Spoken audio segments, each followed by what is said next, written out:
Hello guys, আমি রাফি আর আপনারা দেখছেন রাফিজ ইংলিশ। ইংরেজি রিডিং শেখার আরও একটি নতুন ক্লাসে আপনাদের সবাইকে স্বাগতম।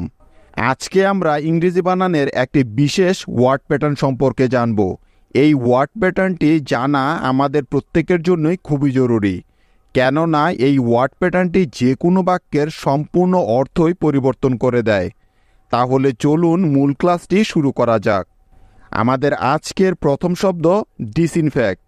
আমরা জানি যে কোনো শব্দকে সঠিকভাবে বানান এবং উচ্চারণ করার জন্য প্রথমে শব্দটিকে সম্পূর্ণভাবে ভেঙে নিতে হয়, তাহলে সেটা খুব সহজেই বানান করা যায়, তাই তো? তাহলে চলুন সেই কাজটাই করা যাক। এই শব্দটাকে ভেঙে আমরা পেলাম প্রথমে ড, তারপরে ইকার, তারপরে দন্ত স, তারপরে ই, তারপরে ন, তারপরে ফ, তারপরে একার, তারপরে ক এবং সবার শেষে পেলাম ট। এই হয়ে গেল ডিসইনফেক্ট। এবার আমাদের কাজ হলো শুধু এদের ইংরেজি প্রতিবর্ণগুলো বসানো, ব্যাস, তাহলেই কাজ শেষ।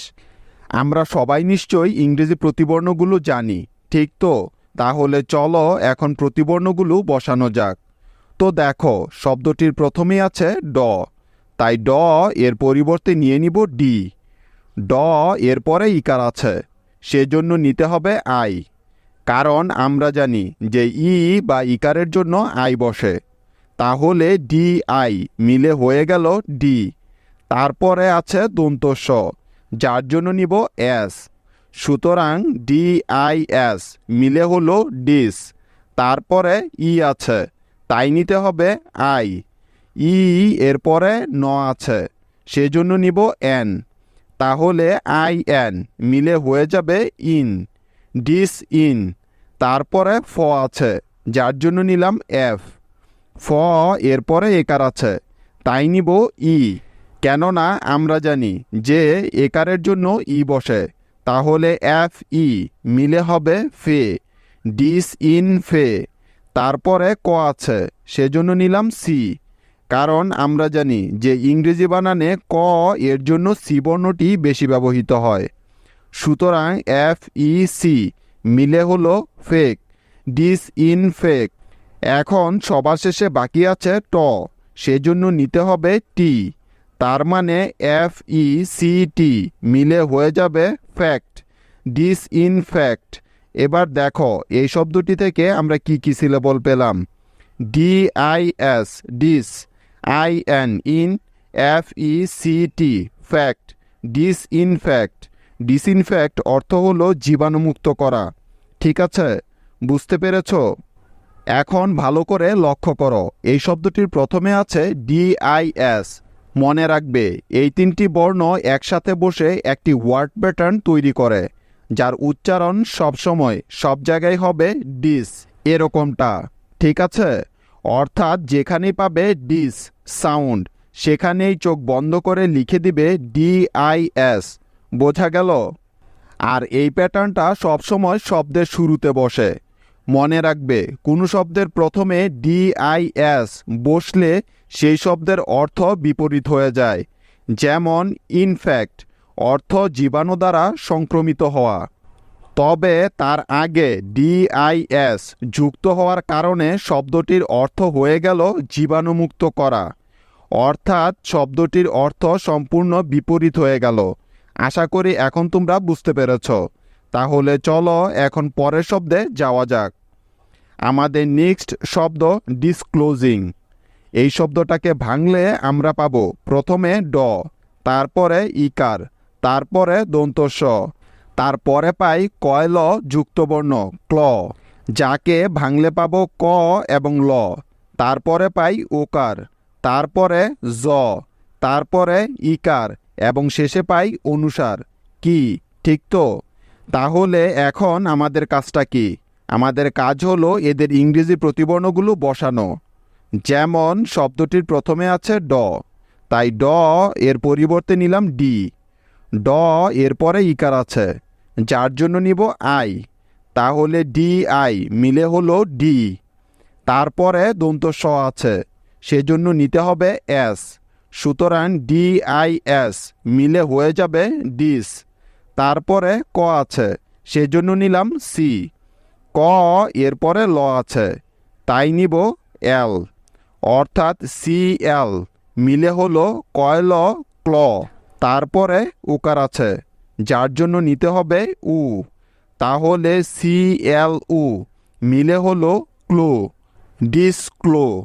তারপরে জ আছে, সেজন্য নিতে হবে এস। এবার দেখো, এখানে একটি বিষয় ভালো করে লক্ষ্য করো। এখানে এস এর আগে একটি ভাওয়েল উ আছে এবং এস এর পরে একটি ভাওয়েল আই আছে।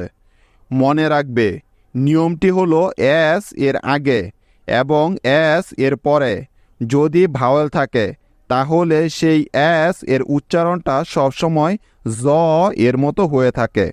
ঠিক আছে, মনে থাকবে তো? তাই এখানে জ সাউন্ডের জন্য এসকে নিয়ে নিলাম। জ এরপরে ইকার আছে, সেজন্য নিব আই, তাহলে SI মিলে হলো জি, ডিসক্লোজি। এখন বাকি আছে অনুসার। অনুসারের জন্য সবসময় সব জায়গায় NG ব্যবহৃত হয় একসাথে, মনে রাখবে। তাই নিয়ে নিব NG। সুতরাং SING মিলে হয়ে গেল জিং, ডিসক্লোজিং। এখন দেখা যাক এই শব্দটাতে কি কি সিলেবল আছে। DIS ডিস, CLO ক্লো এবং SING জিং, ডিসক্লোজিং। ডিসক্লোজিং মানে হলো প্রকাশ, উন্মুক্ত। নেক্সট শব্দ ডিস্টিংটিভ। এই শব্দটাকে ভাঙলে আমরা সবার প্রথমে পাবো ড, তারপরে ইকার, তারপরে দন্তস্ব, তারপরে ট, তারপরে ইকার, তারপরে ন, তারপরে ক, তারপরে ট, তারপরে ইকার এবং সবশেষে পেলাম ভ। ব্যাস হয়ে গেল ডিস্টিংটিভ। এবার এদের প্রতিবর্ণগুলো বসানোর পালা। দেখো, প্রথমে আছে ড, তাই নিয়ে নিলাম ডি। ড এরপরে ইকার আছে, সেজন্য নিব আই, তাহলে DI মিলে হবে ডি। তারপরে দন্ত স আছে, যার জন্য বসে থাকে এস, সুতরাং DIS মিলে হলো ডিস। তারপরে ট আছে, তাই নিতে হবে টি। ট এরপরে ইকার আছে, যার জন্য নিব আই, তাহলে TI মিলে হবে টি, ডিসটি। তারপরে ন আছে, তাই নিলাম এন, তাহলে TIN মিলে হলো টিন, ডিসটিন। তারপরে ক আছে, সেজন্য নিতে হবে সি, সুতরাং TINC মিলে হবে টিঙ্ক, ডিসটিঙ্ক। তারপরে আবার ট আছে, তাই আবারও নিলাম টি। ট এরপরে ইকার আছে, সেজন্য নিলাম আই, সুতরাং TI মিলে হলো টি, ডিসটিংটি। এবং সবার শেষে আছে ভ। এখন তোমরা কেউ বলতে পারবে যে এখানে ভ এর পরিবর্তে কি বসবে? হ্যাঁ, একদম ঠিক, VE একসাথে বসবে। কেন বসবে? গত ক্লাসে নিয়মটা কি তোমাদের কারো মনে আছে যে শব্দের শেষে ভ থাকলে তার জন্য সবসময় VE একসাথে বসে থাকে, তাই তো?